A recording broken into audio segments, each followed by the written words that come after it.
Ուժեղ Հայաստանը, Հայաստան դաշինքը, ինչ է կարծում, մանդատները կվերցնեն կգնան խորհրդարան։ Լուր են, դեռ չեն մեկնաբանել, որևէ բան չեն խոսել։ Ուրա որ չվերցնեն, բայց նրանք կվերցնեն, բայց ոնց էին այս 8 տարին ինչ էին անում, թողում էին մանդատի, աթոռը հետները տանում էին, ես լսել եմ, որ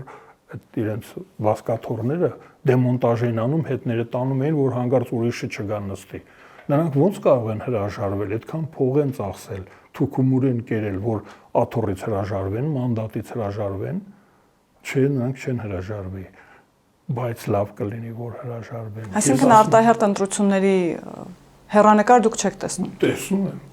Ինչպես։ Անակնկալներ լինում են մեր կյանքում։ Անակնկալ։ Այսինքն այս խորհրդարանն էլ երկար կյանք չի ունենաս ձեզ։ Ես կարծում եմ, որ ճիշտը դատարանի միջոցով չեղյալ համարելն է, նրանց մանդատները պետք է հետ վերցնեն, որովհետև ակնհայտ հանցագործություն է տեղի ունեցել, գողացել են իշխանությունը, փողը տվել, առել են իշխանությունը, դա չի կարելի հարկավորել ծրագրով, նպատակներով, քարոզչությունով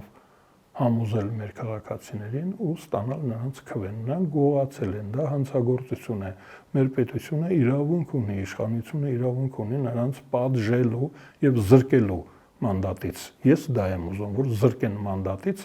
եթե անհրաժեշտ է նոր ընտրություններ անցկացնեն, եթե չկան էլի 19 հոգի երկրորդ էշալոնից թող բերեն, ես նրանց էլ հետ ովքեր որ շարք են կանգնել, բացի այդ երկուսից, ովքեր որ Եվրաքվեին մասնակցել են, այն մյուսները ես համարում եմ, որ նույնպես